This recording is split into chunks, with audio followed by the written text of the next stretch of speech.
Vale, pues ya estamos oficialmente empezando, que no tendría que ser nada distinto de lo que habíamos hablado hasta ahora, ¿no? Que era un poco de oro también. Nos ha faltado hablar de croquetas y todo eso. Sí, sí, faltó eso. Sí. Bueno, estoy aquí hoy con Mario y unos cuantos invitados que seguramente se irán apuntando más gente. Lo que pasa es que, claro, la gente tiene los grupos de Telegram desactivados y es más fácil ir mirándolo en domingo, cosas así, que en los viernes. Y hoy tengo un fondo que es Aquaman. No soy yo, aunque parezca que soy yo por el pelo y el cuerpo. Ah, y Mario, tú también ahí, agua, hay mucha agua por ahí, ¿no? Porque es el tema que vamos a hablar hoy, invertir en agua. Y eso suena como rarísimo al principio, ¿no? Rollo, que vas a invertir en pozos, ¿no? ¿Es Su- inversión en pozos? suena raro, de hecho, alguna vez en Twitter he puesto un poco los porcentajes que llevaba y la gente me decía, ¿fondos de agua? ¿A qué te refieres? A ver, pozos podría ser como tal una inversión, porque realmente cuando hablamos de invertir en agua, también podríamos, o sea, si lo pensamos objetivamente, el agua del grifo son más o menos 0,1 céntimo el litro aproximadamente. El metro cúbico, no me acuerdo cuánto era, es multiplicarlo por 1000 y ya lo tienes. Y una botellita de agua de 1 litro te cuesta en el Mercadona, en el supermercado 0,50, en una tienda fría te cuesta 2 euros. Entonces, si echas la proporción, realmente es el mismo litro de agua. Ujú. El mismo no exactamente, porque el agua del grifo no es exactamente la misma, pero podría pensarse, vale, si puedo comprar agua y almaceno agua, Sí. eh, otra manera podría ser eso, tener un pozo de agua. Claro, tener un pozo de agua implica tener un terreno con agua subterránea. Entonces sí que podría ser un tipo de inversión. De hecho, es un tipo de inversión. Yo es que tengo una casa antigua familiar y me comentaba mi madre que ahora no puedes tener un pozo o algo así, rollo en España que dicen que no, que el agua es suya. Sí, sí, es posible. O sea, el problema que tiene el tip, cuando hablamos de inversión en agua, luego hablaremos un poco más en profundidad porque ahora estamos tocando este tema. Esta es una de las maneras de invertir, que al final básicamente es tener un terreno con acceso a aguas subterráneas. ¿Qué pasa? Que entramos en un terreno de politiqueo, regulaciones, normativas, eh, terreno peligroso, entre comillas, porque dependiendo del país, hay países que son mucho más flexibles en este sentido, pero hay países que la política mete mucha mano y te cambia las normativas de un día para otro y te puede fastidiar el negocio como tal. Sí. Hostia, pero y el tema este de agua, porque creo que a la primera vez que supe de esto fue por ti, que nos conocimos también a través, gracias a los blogs, internet y estas cosas. Es uno de los activos de los blogs, ¿no? Aparte de lo que puedan dar o no dar, también es conocer gente y demás. Y bueno, desde entonces somos amigos ya, y tú me lo mencionaste, que estábamos ahí, me parece que era, no sé si era por el chat o en persona con Guillem, la hormiga capitalista, y lo mencionaste y digo, ¿agua? ¿Qué? Pero claro, yo había leído rollo politiqueos y cosas así por internet de la Tercera Guerra Mundial será por el agua, no sé qué, como especulaciones así, ¿no? Y claro, pero tú cómo te enteraste de esto, Pues yo me enteré por una película, o sea, la película The Big Short, la del La Gran libro. Apuesta. Michael Burry, que fue el que predijo toda la caída de las hipotecas subprime en Estados Unidos, hay una escena final de la película en la que te sale un cartelito y te dice Michael Burry le pidió al gobierno si lo quería entrevistar, y de golpe te dice, cuando acabó toda la crisis, él empezó a invertir en una única materia y fue el agua. Entonces me quedé con la frase, la película, si no recuerdo mal, fue en 2016, Sí. y esa frase se me quedó. Volví a ver la película y me volví a quedar con la copla y dije, ¿a qué se refiere con invertir en agua? Y a partir de entonces empecé a tirar del hilo, a tirar del hilo, a tirar del hilo, a tirar del hilo, y un año después prácticamente fue cuando yo empecé a invertir en agua como tal. Entonces fue Y es muy curioso porque fue la película como tal la que me inspiró. Claro, pero el hecho de que la película esté basada en hechos reales y que el tío pegó el pelotazo, te lo miras distinto. Dices, a lo mejor tiene razón otra vez, ¿no? Sí, sí, porque además es que Michael Barry, o sea, va haciendo ciertas predicciones y no anda desencaminado. Normalmente es un tío que me parece que tiene Asperger, es de estas personas que además es muy metódico, que cuando calcula algo lo calcula todas las variables. Entonces, en este sentido, yo dije, si esta persona se está metiendo en esto, o sea, yo que soy un don nadie, me puedo aprovechar. Al final es como cuando invierto en bolsa. Si los institucionales se mueven en una dirección, que son los tiburones y las ballenas, los pececillos lo mejor que pueden hacer es seguirlos. Entonces yo dije, vamos a investigar un poco más allá, a ver qué hay detrás y si me parece razonable empiezo a invertir también. ¿Los institucionales te refieres rollo a gobiernos, bancos y cosas así? ¿O? Fondos de inversión grandes y grandes gestoras. Porque ahora, claro, viste, supongo que en español no había mucha información tampoco, algo habría por ahí, ¿no? Pero comparte. Había, cuando lo miré yo, había algo, sí que había, siempre había alguna noticia, algún blog, tal, pero casi siempre me iba a mirar a Estados Unidos porque en la mayoría de tipos de inversiones siempre como lo que nos lleva mucha ventaja. Entonces yo empecé a leer un poco más blogs americanos, artículos, ver qué posibilidades había, que hay ciertas cosas, pues por ejemplo, de los terrenos allí es diferente por normativa. Yo no invierto en terrenos como tal porque me parecía demasiado complejo. Yo vivo en Barcelona, tenía que salirme fuera de Barcelona a buscar terrenos, a buscar sitios. No era algo que especialmente me atrajese como Claro. tal, entonces pensé alternativas, dije, ¿qué alternativas tengo para invertir en agua? Ah, porque el Michael este invierte él en terrenos específicos, ¿no? O sea, que puedan subtraer agua o que pueda él tener acceso al agua. ¿Es así? Sí, Michael Barry realmente invierte, o sea, él dijo, voy a invertir en agua, pero directamente, pero indirectamente, porque obviamente transportar agua, sacar agua y transportarla, aparte de que no se puede en ciertas provincias, o sea, entre provincias y tal, hay regulaciones que te lo prohíben, pero sí que lo puedes hacer con comida, porque al final si piensas en un ternero, una gallina, un cerdo, en toda su vida, mientras crecen, hasta que se convierten en la chuleta que te vas a comer, la pechuga de pollo, o sea, requieren muchísima agua. Esos animales tienen que comer igual que nosotros. Igual que las Entonces, plantas también, si eres es, vegetariano o vegano. claro, exacto. Entonces, Michael Barry lo que hizo fue comprar terrenos muy abundantes de agua con posibilidad de explotarlos en tema de agricultura y de ganadería. Vale.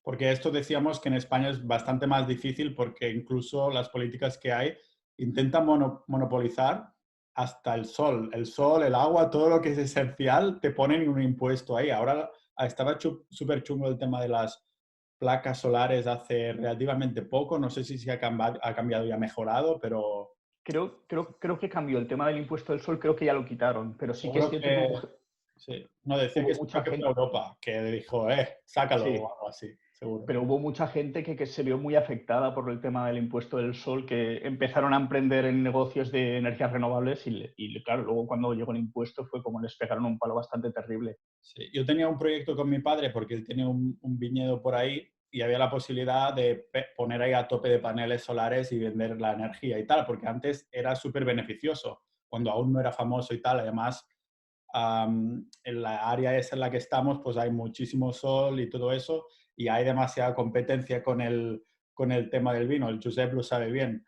Entonces, el tema es que, claro, lo habíamos pensado hace muchos años, pero por suerte no lo hicimos porque después vinieron todos esos impuestos y cosas así, ¿sabes? Buah, es que... Pero claro, el tema de pozos de agua, ¿crees que es algo que a nivel hacerlo tú físicamente no valdría la pena si vives en España o tendrías que ponerte ya en fondos o cosas así? A ver, podría valer la pena, pero digamos, a ver, todo tiene su riesgo, partiendo de eso, de que no hay nada que no tenga riesgo cero. Hay un riesgo. Si tú tienes un terreno que tiene acceso a agua, obviamente esa agua la puedes utilizar. Tú tienes derechos de riego, entonces puedes acogerte a esos derechos de riego y explotar ese terreno. Obviamente tienes que mirar si puedes ejercer la ganadería, la agricultura, ¿por qué? Porque hay muchísimas normativas, regulaciones por tema de terrenos, también de cómo vas a tratar esas aguas. Digamos que existen muchas legislaciones que tienes que cumplir. Obviamente, si vives en una zona, me lo invento, Galicia, el norte, que tienes muchas zonas verdes donde tienes acceso a mucha agua, seguramente sea rentable. No me lo tengo tampoco estudiado en profundidad porque vi que era demasiado lioso, porque además dependes mucho de la política, dependes mucho de saber conocerte el terreno. O sea, tienes que Claro. hacer un trabajo de investigación del terreno, de cómo es. Mm. Tienes también que cubrirte bien las espaldas. Obviamente necesitas un abogado que te sepa hacer perfectamente todo el papeleo para que no te vengan mañana y te salgan por otro lado y salgas penalizado. Entonces es bastante complejo ese tema. Porque claro, el tema agua, fondos agua, ¿qué engloba esto? Ya hemos dicho que pozos y terrenos lo hemos dejado como que sí, podría ser, pero que es muy lioso. Pero si vas a invertir directamente en bolsa, ETFs, demás, a fondos agua, ¿qué incluye? ¿Qué es fondos agua exactamente?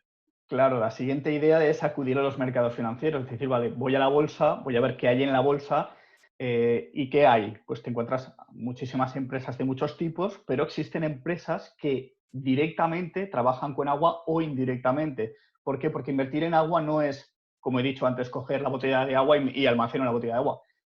La población mundial va creciendo, la gente necesita comer.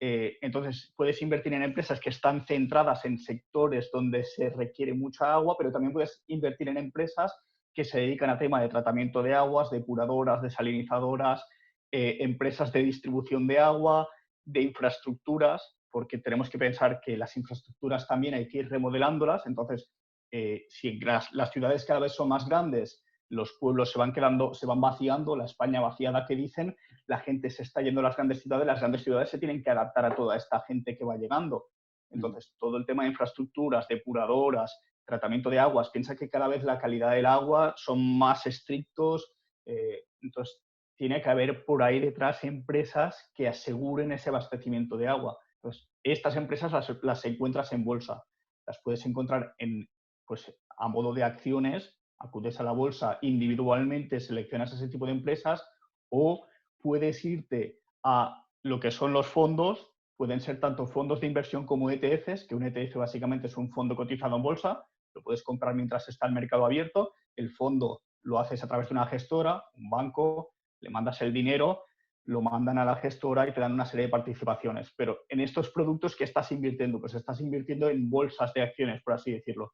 Sí. Existen índices como el SP 500, el Nasdaq tal, existen índices de agua. De hecho, el principal, por así decirlo, es el SP Global Water, que son, si no recuerdo mal, 50 empresas, las 50 compañías de mayor capitalización relacionadas con el mundo del agua, tanto de infraestructuras, de tratamiento, las hay de salud también, porque hay parte de investigación y desarrollo para tema de sequías, por ejemplo, de agricultura, de aprovechamiento del agua a la hora de regar un campo. Entonces hay muchísimas empresas relacionadas que a largo plazo, históricamente, podemos decir que de media en los últimos 10 años, lo he estado controlando para ver cómo iba, aproximadamente casi un 11% anual.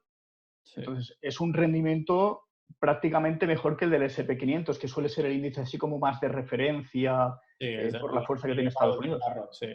Claro, entonces, vale, hay estos ETFs, fondos, y tú llevas ya un tiempo, ¿no? Metido, no es que te hayas puesto ahora a invertir, sino que ya llevabas tiempo metido en... Yo, yo empecé en 2017, marzo, creo. Sí, hará 3 años ahora, justo. Y has visto que iba bien, ¿no? Incluso, eso creo que lo comentaban por las preguntas, claro, no es como un activo distinto que va al contrario que el mercado, ni mucho menos, ¿no? Supongo que también debe haber bajado lo suyo en esta crisis del corona y lo demás, ¿no? Exacto, sí, porque al final los mercados financieros, cuando llega una crisis como esta, como la de Corona, por muy buena que sea tu empresa, la gente huye de la bolsa. Entonces, la gente acude al refugio que está en el oro. Mucha gente ha salido de los mercados. Hay muchas empresas que están en liquidez. Entonces, ¿qué pasa? Que a estas empresas también les afecta. ¿Qué pasa? Que luego cuando el mercado se normaliza, vuelven a recuperar su terreno. O sea, son empresas, son sectores que son bastante volátiles, en el Ujú. sentido de que si un año llega una catástrofe natural, también afecta al sector. Sí, Si un año hay sequías muy importantes, también afecta al sector. ¿Por qué? Porque hay empresas que van a ir más apuradas, van a ir un poco más, pero claro, digamos que es una inversión con bastante riesgo por esa volatilidad, porque digamos que un año te puede hacer un 40% tranquilamente. De hecho, el 2019, si no recuerdo mal, estuvo ahí en 38-40% de rentabilidad aproximadamente. joder. Entonces hay que tener en cuenta eso. Ahora con la bajada ha bajado bastante también. Ujú. Claro, y has ido haciendo aportaciones, se fue un pelotazo que quisiste pegar en 2017, que dijiste, meto esta pasta y lo dejo ahí ver qué pasa, o cómo lo has planteado eso. A nivel fondos, yo entré en un fondo, también es cierto que no tenía excesivamente, o sea, no tenía mucho conocimiento. Yo actué un poco en pulso, aunque luego lo analicé y no lo hice mal, y metí una cantidad en un fondo. pero sí que es cierto que luego, cuando he empezado a interesarme más por la bolsa, individualmente sí que me he fijado mucho en empresas del sector agua, sobre todo fijándome, porque algunas son cíclicas, algunas en función del sector que tocan, en verano suelen funcionar mucho mejor que en invierno por el modelo de negocio que tienen. Entonces sí que me he ido fijando en ellas porque me he ido aprovechando de esas subidas, pero esto ha sido ya a nivel inversión en bolsa de acciones, ya directamente por acciones. En cuanto al fondo, yo metí bastante capital en su día, no quise sobreponderar esa parte de inversión porque yo tengo otros fondos indexados con estrategias Vogel y no quería pasarme de porcentaje. Entonces yo empecé ya un poco a evaluar cómo era mi cartera y dejé esos fondos ahí, pero sí que es cierto que a nivel acciones he tocado empresas de agua. Vale, más a nivel un poco entre paréntesis, ya que lo has mencionado así por encima, ahora continuaremos con las preguntas que tenemos por aquí. Aparte de los fondos, ¿en qué más estás, si se puede decir? ¿Fondos índice? ¿Te habías mirado algo de plata, ¿no? Debido a la conversación del último día con Golden Age. Yo tengo mis carteras de indexados, tengo algunas en RoboAdvisors, tengo algunas que las gestiono yo, tengo también una parte de acciones, tuve algo de crowdlending una temporada, pero me salí de ese sector porque crowdlending no me interesaba demasiado. Y sí que es cierto que, como comentaba, había estado en oro y materias primas en general en bolsa, pero a través de la conversación con Golden Age digamos que tengo ese interés en decir, vale, lo paso a físico, tener una parte de mi cartera, un porcentaje en físico de materia prima, o sea, de metales preciosos, y luego eso, mis carteras de acciones, ETFs, que también tengo un poco variedad. El tema de ETFs de oro nos quedó claro más o menos a todos que tiene más sentido que ya que es un refugio, ¿no?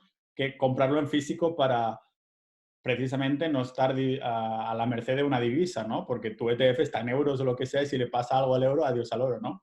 Pero, ¿qué tal lo ves el tema de la plata? Que si está infravalorada, de meterse en una ETF para si sube mucho en un futuro en vez de tenerlo en físico. ¿Lo has mirado esto?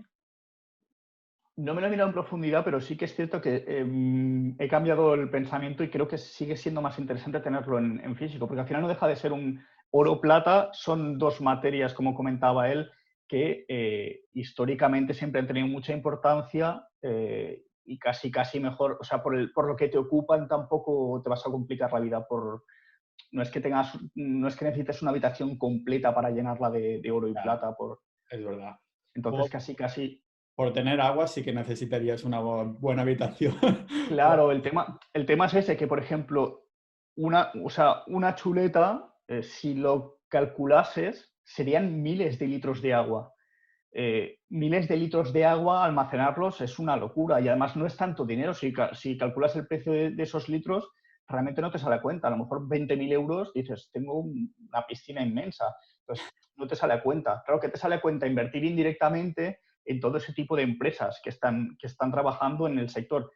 Obviamente esto tiene riesgos, porque estás a la merced de cómo se comporte la empresa. Si la empresa comete algún tipo de fraude, tiene algún tipo de problema, esto pasa en cualquier sector, o sea, no solo en el agua. Obviamente cuando entras en la bolsa, sabes que hay unos riesgos asociados. Tú estás depositando tu dinero en una empresa, tú tienes una parte de esa empresa, pero esa empresa puede irse a la quiebra, puede hacer alguna estafa o manipular datos. Que ahora pensaba que sean empresas que tratan el agua no quiere decir que aunque el agua sea esencial para nosotros para vivir, no quiere decir que sean ONGs, ¿no? Que quieren hacer dinero y al fin y al cabo, si estos fondos que comentabas tienen 50 empresas, tampoco son muchas en número de empresas, digamos. Si lo comparas con el S&P 500, ¿no? Claro.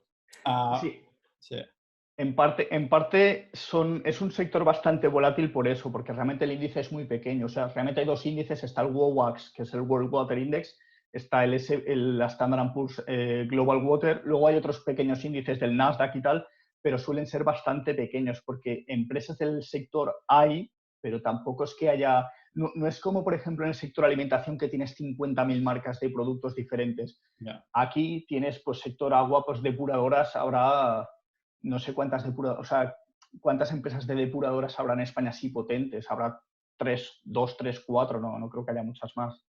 Claro. Vale, y en temas de ETFs y fondos, supongo que es bastante escaso en el sentido de los brokers con los que poder invertir en ellos, ¿no?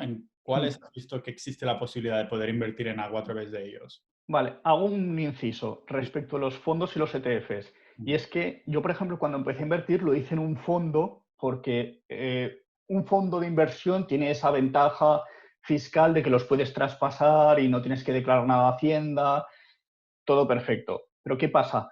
Que analizándolo más en profundidad me di cuenta de que los fondos como tal no son de gestión pasiva pura. Digamos que son un poco más de gestión activa, con lo cual de comisiones están un poco más cargados. Sin embargo, los ETFs sí que existen ETFs indexados como tal. Son ETFs que replican directamente al índice, con lo cual hacen el propio comportamiento de índice, pero ¿qué problema hay? Que en España, desde que entró la normativa el, que obligaba a las ETFs a presentar el Key Information Document en Europa para los clientes españoles, la gente que, por ejemplo, estaba invertida en ETFs americanos, si no los ha vendido, los puede conservar, pero no puede volver a comprarlos. Entonces, en este sentido, estamos bastante limitados en la cantidad de ETFs que podemos acceder y en los ETFs que tenemos son de distribución. Con distribución quiere decir que reparten dividendos. Yo personalmente soy más fan de acumular esos dividendos, pero digamos que si quieres indexarte en los propios índices de agua tienes que acudir a los ETFs, si no puedes ir a acumulación a través de fondos de inversión, pero pagando un poco más. Vale. ¿Y en qué brokers has visto que de Giro o así estaban? ¿Había alguno más o así? En De Giro, antes en BNP Paribas tenías fondos de inversión, BNP ya cesó su actividad, imagino que en Renta 4 también podrás comprar fondos como tal. Los ETFs principalmente De Giro, Interactive Brokers y luego hay algún broker más, pero es que yo siempre digo Interactive Brokers es el más serio de todos, también es bastante más caro que De Giro en cuanto a gastos mensuales. De Giro es el que se está haciendo, se está dando más a conocer, que también tienes muchos productos, pero lo demás, ClickTrade, pero ya son un poco más caras las comisiones, ya la Vale. cosa se pone un poco más fea. Que mejor nos centramos en los de siempre si ya tenemos cuentas abiertas, mejor mirar esas opciones que hay todos. Y de hecho vi una noticia hace poco que de Giro ha tenido que cancelar la abertura de cuentas nuevas porque ha habido un boom con la crisis de gente que quería abrirse cuentas en el broker ahora de pronto, hacerse rico en la recesión, ¿no? La semana pasada, yo estoy en otro canal de Telegram, había 22.000 personas, un chico posteó, dice, soy el número 22.000 de la cola. Desde el 25 de marzo creo que ya prácticamente pararon de, o están aceptando cuentas a cuentagotas o realmente pararon ya de aceptar a la gente porque vieron eso, vieron que había un registro masivo de gente. También se están promocionando muchas personas con temas de cursos de bolsa y tal, muy salvaje. Entonces imagino que lo han hecho un poco como medida para evitar que la gente vayan a registrarse sin conocimiento y lo hagan por el propio impulso, de decir, voy a aprovecharme de la subida. Claro, decía Alex por aquí el chat que la semana que viene reabren apertura de cuentas, regalan datos americanos hasta final de año. ¿Qué es? Regalan datos americanos. No He sé a qué se entendido la última refiere. frase, no sé, a lo mejor no he pillado el contexto, pero si quieres pasamos un poco a preguntas, Sí, porque supongo que si no, no, o sea que algunas cosas se repetirán. Por ejemplo, Carlos decía que aquí sí estoy más convencido de la importancia tremenda que este recurso va a tener en el futuro. Querría saber cuáles son las diferentes opciones disponibles que existen para invertir en agua, ventajas e inconvenientes, y hablar de la evolución del agua como inversión. En temas de porcentajes y tal, ya has comentado un poco que ha ido muy bien, lógicamente ha caído en tal, pero el tema del agua en sí, porque claro, solo un 1% de todo el agua dulce del planeta, o sea, del agua del planeta es dulce, la podemos consumir. Necesitamos depuradoras sí o sí. ¿Cómo lo ves esto, la evolución esta? sí, al final piensa que la evolución, o sea, la población mundial está creciendo y no para. O sea, de hecho, somos 7.800 millones de habitantes más o menos y se estima que para 2050 o así superemos los 10.000. O sea, que vaya superando, vaya creciendo esto. ¿Qué pasa? Que el consumo de agua todavía sigue siendo mayor porque necesitas llevar agua directamente, necesitas llevar alimentos, agricultura, porque claro, tienes que alimentar a toda esta masa de gente, ganadería, al final si lo miras así, dices, los números empiezan a no cuadrar. De hecho, ahora mismo hay 750 millones aproximadamente de habitantes en la Tierra que no tienen acceso a agua potable. Países como la India, China, que tienen masas de población inmensas, tienen que empezar a hacer algo con el tema de canalizaciones de agua de sus países para que la gente no esté completamente hacinada en condiciones extremas de insalubridad, que no haya ningún tipo de higiene. Entonces, en este sentido, potencial hay. ¿Qué pasa? Que en el mundo occidental no estamos viendo esa escasez de agua de momento, pero no se podría descartar que de aquí a 10, 15 años empezásemos a tener cortes de agua constantes. Sí, de hecho Es pasa algo. en Sudáfrica. Sí. Claro, o sea, hay países, España, y claro, depende de la desertificación. Esto hay que tenerlo en cuenta también, que si empezamos el cambio climático, las sequías, todo esto nos va a ir afectando y la cosa parece que no se frena. Entonces hay que tener muy en cuenta todos estos efectos del propio planeta que nos pueden perjudicar a largo plazo. Entonces, O sea, lo que veo es que tanto si va todo bien como va mal, las empresas de agua tendrán trabajo, porque si van bien, señal que están trabajando y tal, ¿no? Si las cosas van mal y no hay suficiente agua, pues ellas tendrán mucho más trabajo para intentar cubrir la demanda, ¿no? claro, piensa que además hay empresas que se están dedicando al aprovechamiento del agua. O sea, que estas empresas son importantes porque a mayor población, mayor necesidad de agua, pero si eres capaz de generar un sistema que para el tema de la agricultura, si me lo invento, una lechuga necesita 2.000 litros y eres capaz de hacerlo con 1.000, ya estás ahorrando el 50%. Entonces, están desarrollando, pues eso, regadíos, los típicos gota a gota, luego también aprovechan de otra manera para recoger agua del aire, ¿sabes? Van haciendo diferentes tipos de avances para intentar producir de una manera sostenible, pero además masiva y con menos gasto de agua. Entonces, el tema de las desalinizadoras igual. Hay muchísimas empresas, hay países que no tienen, o sea, países, zonas que no tienen ríos, no tienen acceso a agua potable, se la tienen que transportar de alguna manera. Entonces, ¿qué pasa? Están desarrollando otras alternativas para poder, con el agua que tenemos, intentar convertirla en agua apta para el consumo humano. Es difícil, porque son muchos procesos, pero estas empresas se dedican a este tipo de tareas. Ujú.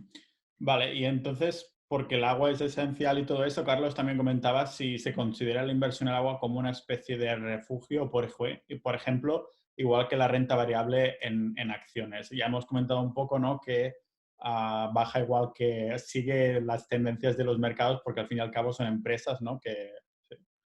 Exacto, no es como el oro, por ejemplo, que suele tener movimientos un poco más tranquilos, por así decirlo, a pesar de que a veces pega las subidas porque llegan las grandes bajadas en mercados y la gente aprovecha y se refugia, pero el oro tiene un movimiento más lento, más liviano. En este sentido, el agua, invirtiendo en él como fondos, acciones, ETFs. Productor, para un momento. Lo que acabas de escuchar es el 50% de la conversación con Mario. Y todos estos podcasts son gracias a las suscripciones y a la comunidad de los grupos Ninja. Así que quería dar las gracias una vez más a todos los que están suscritos en el grupo de inversión que han hecho esta conversación tan interesante con Mario posible. Además, nos adentramos mucho más en otros temas, no solo de los fondos agua, sino también de los eSports, India y cosas muy interesantes con Mario en el resto de la conversación. Así que si estás interesado y te gustan las inversiones, que sepas que puedes unirte a nuestro grupo por una pequeña anualidad simbólica y acceder a todos los podcasts relacionados con inversión que hemos hecho. Así que muchas gracias por estar aquí y nos vemos en el próximo.